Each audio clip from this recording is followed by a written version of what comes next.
And we are back. Pokemon White Hardcore Nuzlocke this time around. We have completed a Pokemon Black Hardcore Nuzlocke starting with Tepig, and then in my White 2 runs, we used both Oshawott and Tepig, so I do believe it is time to give Snivy a try, and let's see how starting with the Grass Starter works for this run. Let's do it.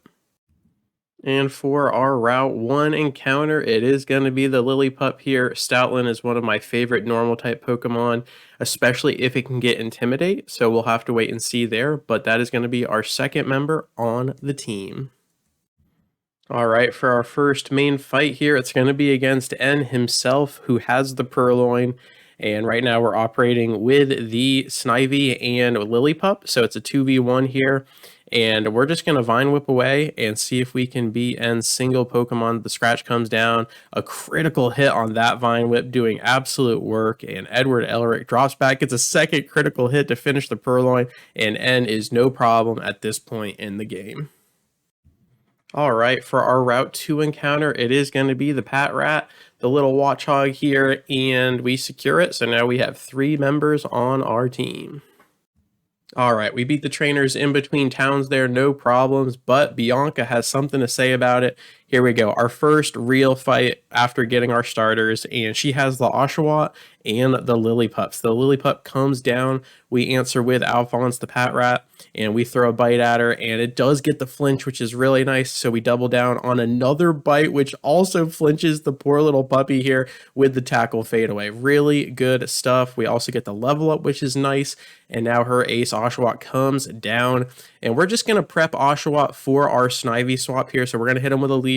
We eat a tackle, no problem. Another Leer comes down. Oshawott is hurting on the defensive side of things, but lands a massive critical hit, Water Gun, and that is time to get Alphonse to safety. So we swap into his older brother Edward, eats a tackle on the swap, no problem, and fades away with a monstrous Vine Whip that one-shots the Oshawott. So there goes Bianca. Really good stuff. And now it is time for our first fight against our rival Sharon. And Bianca went down pretty handedly, but Sharon has the counter when it comes to the starter matchup, so we got to watch out for that. And he doesn't waste any time sending out his ace Tepig. We answer again with Alphonse, and I'm thinking about if I should go to toe-to-toe or if I should set up the pig for a different matchup. So we go with the Leer, we eat the Ember, and it gets a crucial burn, so now any damage we do is halved. On top of that, Tepig can basically double down with the burn with any damage that it does and just kill Alphonse right out. It doesn't even need a crit potentially, but definitely dead to crit. So I pull Alphonse out of there. We send in Winry, who has to eat a tail whip, which is a little bit nerve-wracking, again, opening the door to crits, but the flinch comes down. These bites are so crucial. Tepig gets sniped by the tackle. Winry not even messing around, and Sharon answers with Purloin. Was getting a little bit scary there, but Winry clutching, gets a Leer down on the Purloin, and I think we are just going to get the cat into a better space with all of these defense drops and then opt into a fully healthy Pokemon and just completely one-shot the Purloin as we saw last fight with Bianca. It's a really good strategy. So one Pokemon can tank scratches, can tank growls, and then you just send in a fresh Pokemon and reap the reward. And it's a fadeaway crit. You'll love to see it. So both rivals down, and I do believe we have one more encounter before the first gym. Our final encounter before the first gym is going to be the Water Monkey Pansear that is gifted to us in the Dream Yard from this lady right here. Pansear is going to show up massive in the first gym battle. Let's do it. It is time for the first gym battle of this run. Let's do it. So you get these 3 guys, and whichever starter you pick, they're going to counter you with one of the elemental monkeys. So because we went Snivy, we're going to go against Chile, the fire type, right here, right now. So team's looking pretty good. I think we're going to open with Alphonse once again here. Just a really good opener, solid stats across the board. Potentially using the sand attack, maybe lean into the bites for some flinches if we are faster. But really, if we can clear the Lillipup without any issues, Pansear basically counters their Pansear. So, I mean, Snivy's probably going to sit on the sidelines unless the puppy goes crazy. But let's see how this battle goes. Let's do it. All right, Chile going to send out the Lillipup first here. We're going to answer with Alphonse the Patrat.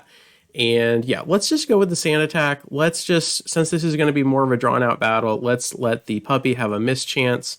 So that'll be nice. And it's going to go for the workup. So now its tackles are going to be hitting a lot harder than normally, or bites, I should say.